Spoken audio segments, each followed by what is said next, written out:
Morning everyone, my name is Biren Gandhi and as Dr. Murthy introduced, I'm part of Cisco's Strategic Innovation Group and we focus on mainly like two set of activities. We partner with the corporate development team on identifying the acquisition targets, investment targets. Cisco has a $2 billion investment portfolio in startups, mid-sized companies, venture funds, LP positions and all that. So we partner from a technology perspective with that team.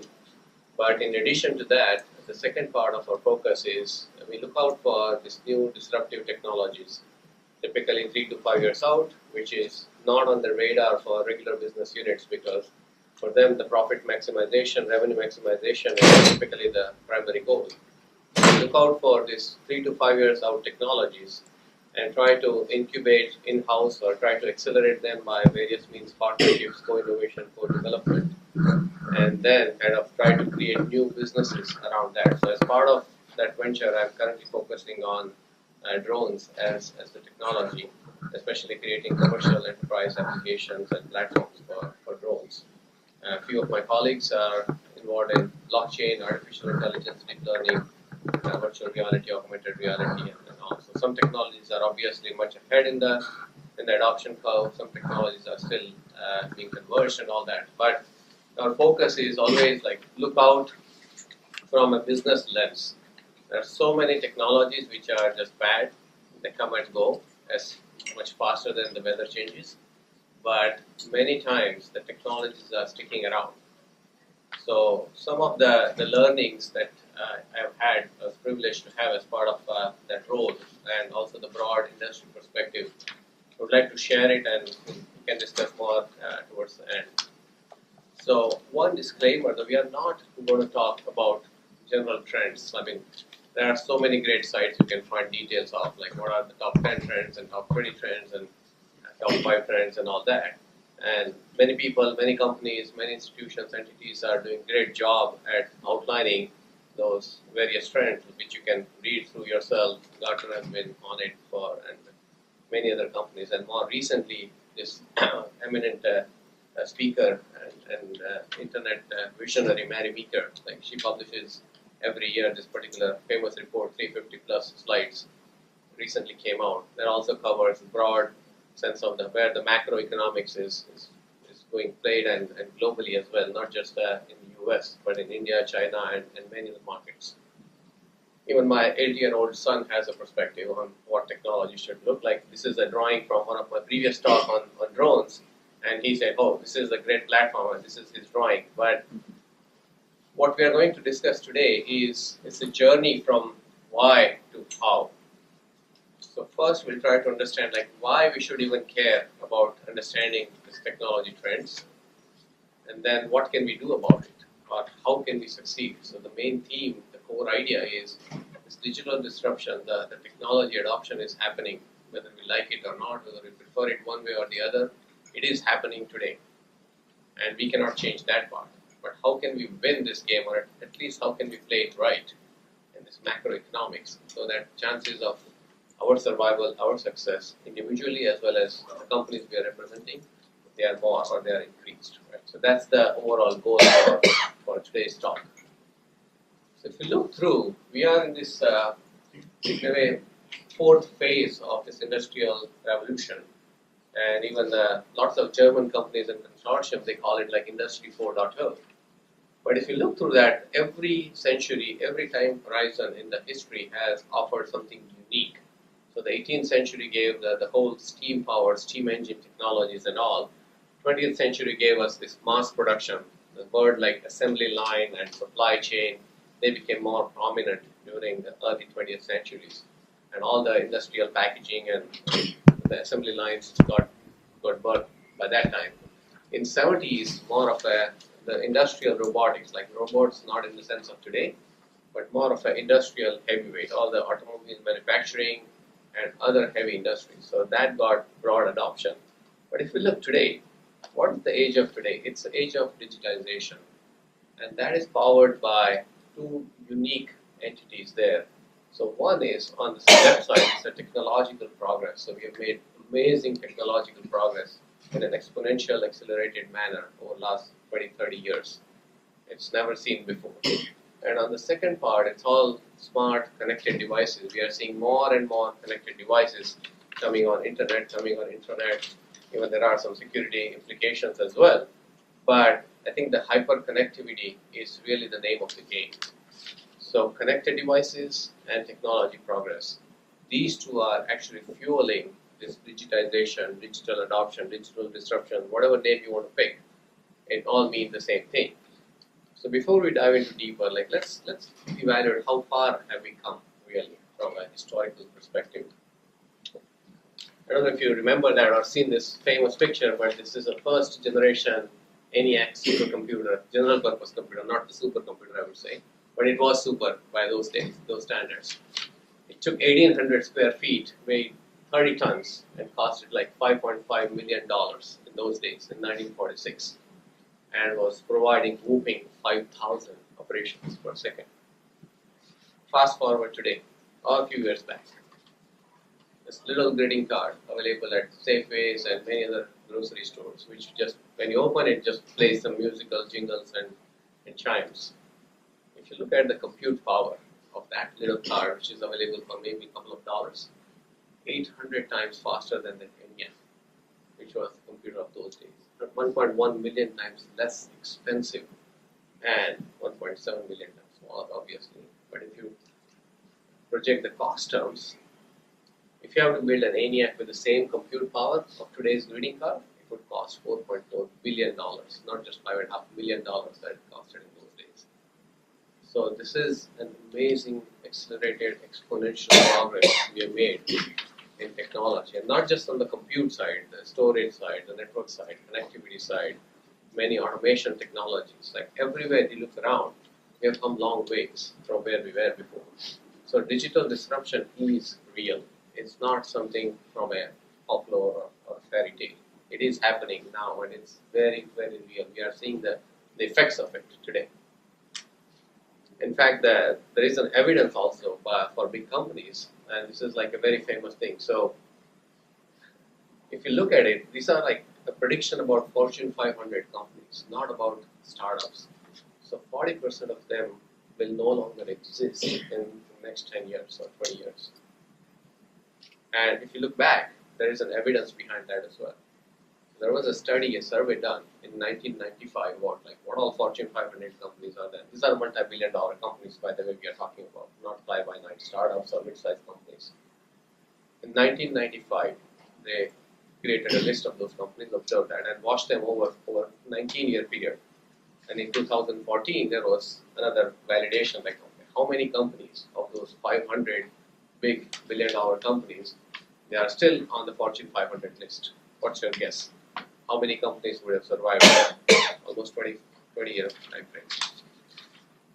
Any guesses? One or two? Less than 5. These are 500 companies. Out of 500, how many do you think? How old is Fortune 500? Yeah, these are Fortune 500. Or what percentage? 300? Good guess. Only 12%, 60 companies really survived out of 500. And these are mega corporations. So 12%, 61 actually, but roughly 12%. They survived 20-year time frame of this technological innovation. Another very alarming statistic there is the average lifespan. S&P 500, again, that's also like a big companies. So that's also suffering from similar statistics. So average lifespan was 67 years in 1920s.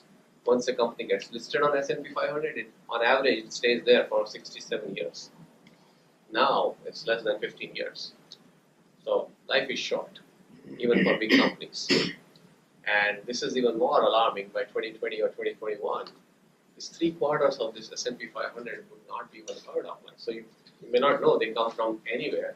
This new Snapchats and Facebooks and Okta, like newly listed companies, they may make this S&P 500 in the next 3-4 years. Like who knows, right? Whoever is not there, they will be there. So some of them are not even heard of. So it is affecting our daily lives, left and right. And if we see furthermore evidence, I mean, everybody here, at least in the Bay Area, is more familiar with all the Uber and hotel and retail store and everything that goes on. But there are certain digital geographies as well outside of Bay Area. which are paying specific attention to this technological revolution that is happening. They are on the forefront of grasping and commanding and controlling that disruptions and making it better, making it work for those respective countries and geographies. And everything is becoming more of as a service-based business. Everything as a service is like a new buzzword from finance and engineering. It's not only related to the cloud anymore or a big data or anything like that. It's becoming everyday life. Anything as a service is becoming a way of life, if we see. But these new business models, that's really the giving birth to this technological adoption, because at the end of the day, people should be willing to consume technology in the new form, a new shape, a new business model. People should be willing to pay for it in a sustainable manner for any technology to survive. And technology and business models combined, they are actually changing the face of how this whole thing is being played out. So change is really the new status quo. Things are changing so fast, so quickly, that it is the new status quo for growth and innovation together. And if you look at it, the speed of innovation is just accelerating. It's more democratized innovation. Right? Previously, like if you look back 20 years, if you have to spin up your own server, it used to take a lot of time, energy, and capital, and like amazing effort. Like 6 months was project, like, at least before you could do anything. And today, within seconds, or sometimes like even milliseconds, you can spin up the containers and in AWS and Azure and Google Cloud and all that. So the innovation is becoming more and more democratized. Like everybody is getting access to baseline technology. So ideas are coming from anywhere and everywhere. Competitive landscapes are shifting constantly. Like you never know which player is going to win. Previously, you could bet on certain big companies that yes, this is going to win. Now it's very difficult to put those bets. So leaders are also confused and future is unclear. But I think the one thing, this message is everywhere. It's either you disrupt yourself or be disrupted by somebody else. And that's true for companies, small or big, or individuals. No matter how far we are ahead in the career, how far we are learning, what our credentials, stock, or anything, it just does not matter. It's a level playing field. It's becoming more and more level playing field, as we know. But what exactly is, in a nutshell, this digital disruption which everybody talks about? Like, what it really is. So we might go through like, hey, these are the trends, and like people have done an amazing job. It's a Gartner hype cycle. You can find out like 4D printing and robotics and drones and everything like neural brain cap, and like these are some of the more recent trends. But it's actually complicated. It's not simply a list of trends that you could go through. So, for example, this Internet of Things, one of the buzzwords, right? When you talk about that, it's like you are inundated with so many details. Right? 50 billion connected devices and 6 billion market cap and 60 billion smart home market and like a lot of fluff floating around. So you don't really know what is the reality versus hype. But if you look under the hood, I mean, outside of all the hype, if you look under the hood, this digital is actually transforming the real things along with three things. So one is transforming the processes and business models, how things are being done internally and externally within businesses, empowering the efficiency and the productivity, and the third part is more of a personalization of citizen or customer or employee, all the human experiences. And then some of the stats are like, for example, there is a prediction that 1 million new devices, we are talking about the connectivity, so 1 million new devices are going to be coming on the internet, going to be connected every hour starting 2020 and accelerating from there. Now, if you look at the processes and business models, if you still have paper-oriented, human-oriented, slow processes, there is no way you can cope up with that kind of volume, that kind of traffic of new devices. Like there is no way you can provision, secure, and automate that level of devices. It's a volume game. So you have to invest into improved processes, improved business models, automation, all over the map. So that you have to do it. So essentially, this is the trigger kind of doing the transformation, responsible for transformation of processes and business models. Same way, this is like a really alarming statistics, 87%. And that number, what it represents is, there was a Gallup poll done for 1,000 people, at least on average, in 140 plus countries. So 140,000 people total, representative of the world population. what they found is 87% of the employees are not even engaged with what their companies are producing today. They are there for the paycheck or whatever their priorities or motivations are, but they are not deeply engaged with what their companies are doing, whether they are taking care of them, ignoring them, or who cares, kind of a motivation. But what happened is this another bottom part is when these companies, some of them invested into improving the employee engagement. So if they reduce just the employee disengagement to 10%, their earnings per share jumped by 50%. So there is a direct impact between their workforce efficiency, engagement, innovation there, and market-based metric, which is earnings per share, which market really cares about, like a completely business metric. So there is a direct correlation there. And the third part is also equally important. So 2 out of 3 people actually they change their vendors or providers for either lack of customer experience or lack of personalized experience or some combination of those. People like to be taken care of in a specific way, not in a generic way.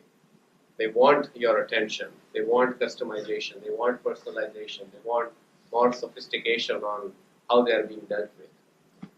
And even in the future, 89%, there is another survey, 89% of the people, they are going to make their decisions based on how personalized experience, how much personalized experience they are gaining from their providers, from their vendors. So personalization is another big deal. So the IoT, if you think in the IoT context, it's this digital transformation is actually giving birth to this many things, and it's changing things for real, beyond all the fluff, beyond all the hype. On the monetization front, IoT is all the connectedness, is creating this new business model services, productivity improvements, and also delivering insights for, we have been hearing a lot about big data and analytics, but how big data and analytics or even AI nowadays can impact these parameters of the business. That's what actually drives the change. Technology is merely a tool at the end of the day, but how much change it drives, how much impact it's able to create on business metrics, that's what matters in the end. But so what? All these things are there, so who cares? What's the big deal? Why should we even care about it?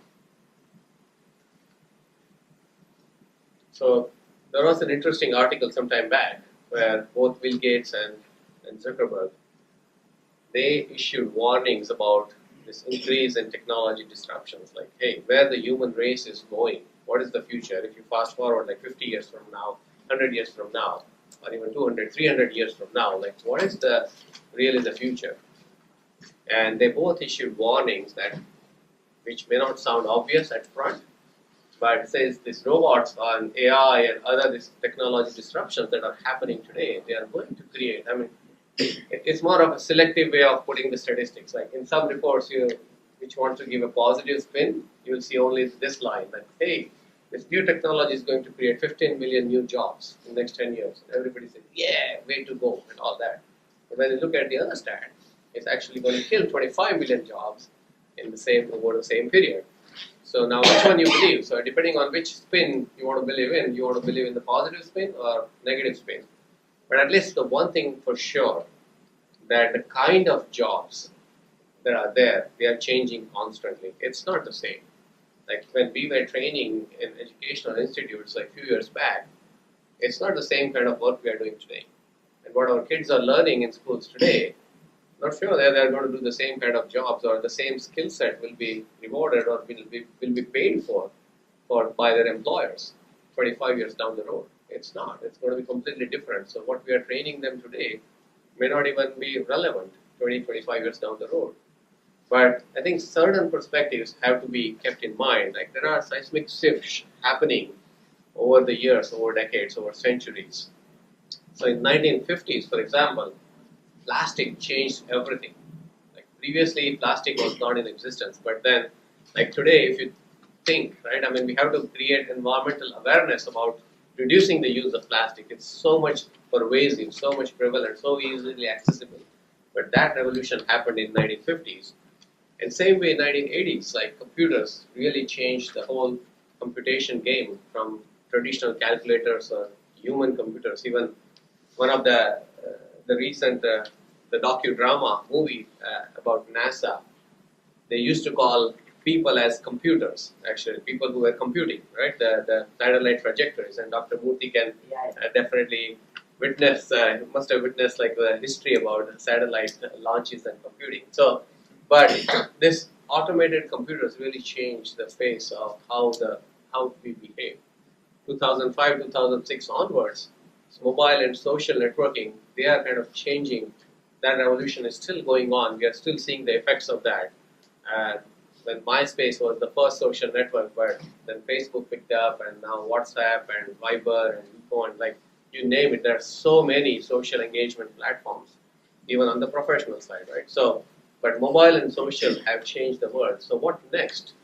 Is probably some combination, and this may not be the final list, but these are at least the leading drivers, leading indicators that we are seeing right now. This IoT and AI and robotics and automation, those are the leading technology drivers or shifts, the seismic shifts that might be happening in the near term.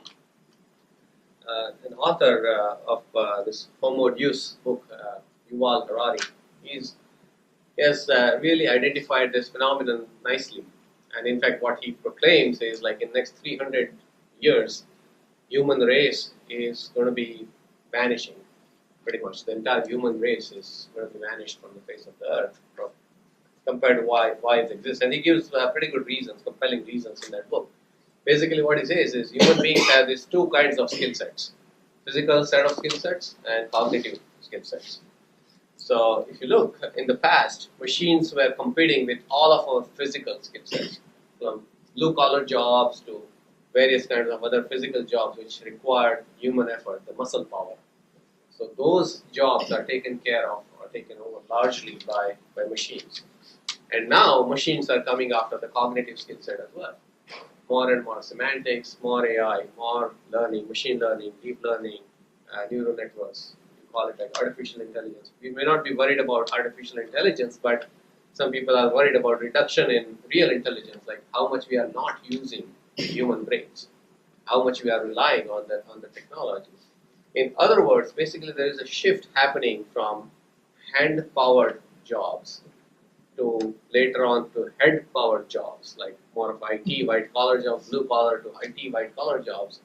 And the future shift is from the hard-powered jobs, because that's where machines are still not there, and they won't be there for at least a few hundred years. Skills like, for example, the communication skills, or empathy, or some other like the personalization experience, how you make somebody feel, like the feelings or emotional intelligence side type of skills, those will be highly valued in the future. They would be in the demand because machines still can't match. Machines are already matching up the hand and head-based skills today, and they'll be matching more and more IT-based skills. Like you won't need human beings to perform the same jobs you're doing today. So where you shift your attention and focus is the hard-based skill set, because that's where machines are going to catch up. But eventually, maybe that's what the future is. So the game is on. In fact, we are this little guy in front of heavy weights here. So somebody is going to lose, and who is going to lose? We definitely don't want to be the ones on the losing side, so we need to walk the talk. But many times when we try to walk the talk, it's like this Dilbert is really, it's more of the big words and the buzzwords and the whole innovation and disruptive innovation. And we love to talk. Everybody loves to talk about those big terms. But what do they really mean in real terms? How can we achieve that? Like, how can we really walk the talk? So there are at least like three, and there may be more, but I would like to propose at least three distinct elements that we can work and take some concrete actions on. Three I's: innovation, investment, and internalization. So innovation, like one of my colleagues at Cisco, in one of the events we recently held, he gave a very nice definition of innovation, what it is. It's one of the best ones. Every word actually matters in this definition. So what it says is it's the act of solving relevant problems in contextually novel ways. If you slice and dice, it's an action. Innovation means action. It's not just words or discussions or nice PowerPoint or nice keynote presentations. No, it's beyond that. It has to resolve and translate into action. solving problems. It's not creating more problems. How can people pay you only for solving their problems, not creating more problems? So that's a common sense thing. So how are you solving people's problems? That's what is going to increase your value individually or your company's value collectively. Relevant problems is another one. Is people want to pay you for only their problems, not if you solve, for example, if you solve this climate change problem, at least the businesses in the capitalistic economies, they will not be paying you for that. Somebody else might, but at least people want to see like whatever problems near and dear to their heart, they want those problems to be solved, not somebody else's problems, and that's what they pay you for.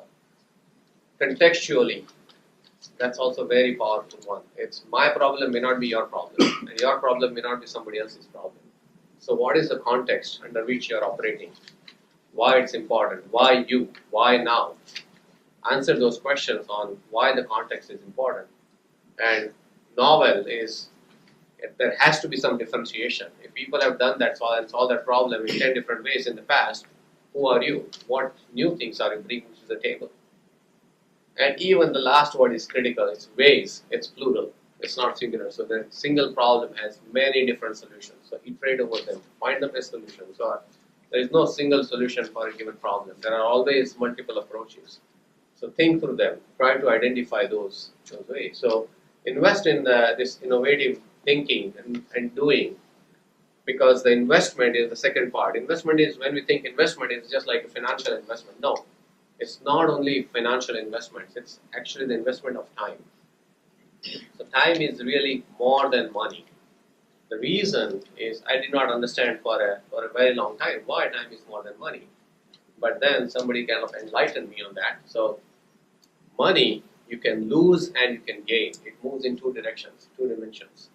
You can lose money, you can gain money. You can lose money, you can gain money. You can spend, you can earn, no problems. Time only moves in one direction. Always lose it. You can never ever gain back the time. So time is really more than money. So whatever we want to invest, really think in terms of how much time and energy we are investing in our own future. Again, individually or corporate entity-wise or collectively as a group of friends. And the third pillar is internalization. When we think about innovation, it's like, okay, hey, I need to do something. But it should be very similar to this toothbrush. In the morning, most of the time, like we get up and we don't have to think. We just brush our teeth. It's like it becomes a habit. It becomes a norm. We don't have to think that, hey, oh man, I still have to do toothbrush today. No, it's so natural, so normal that we just do it. It becomes part of our life. Most of the time, the innovation also has to be treated as a discipline, as a regular recurring thing, not just a one-time event. And typically a light bulb is symbolizing innovation in most of the presentation, that, hey, bulb goes off. But no, I think more of it should be like a sun. It's always there, giving light somewhere at some point in time. It's not on and off switch that you can turn off anymore. It has to be constantly on. The innovative thought process has to be on forever for it to be succeeding. So anyone can really win this digital disruption game if played with the right attitude, because that's what in the end matters. Is we find tools, we find the skill sets, we find the knowledge around, but wait, we saw these three secret keys, but there is a fourth key as well. And that's where this human angle comes into picture. Skills can be taught, but will cannot be. So introspection is that fourth eye, which is very crucial for making ourselves better, making ourselves even more, strengthening ourselves for winning in the future. So this is another nice quote that if we keep doing what we have been doing, we'll keep getting what we have been getting. I mean, it's a common sense, but sometimes it's so uncommon that we forget this little fact. And we go in this rat race, but as somebody is saying, like, okay, the problem with the rat race is like, even if you win, you're still a rat, right? So let's come out of the daily grind and start thinking about like, how can we make ourselves better geared for the future, which is uncertain, which is more on the cognitive side, it's moving more on the hard side. So how various elements can be connected and wired together to at least promise a little better future. And with that one last quote, I think it's very nice. It's don't judge each day by the harvest you reap, but by the seeds that you plant. So today's harvest is like yesterday's seeds, and today's seeds are tomorrow's harvest. So what kind of, with one last thought I would like to leave here is like, really we should all be asking ourselves, like, how many seeds are we planting today for us to win this digital disruption game tomorrow? What are we doing today to make a difference in our own lives, in collective group life, which are people surrounded with us, people connected with us, people whom we belong to, the entities where we belong to. What are we doing today to make our own lives better?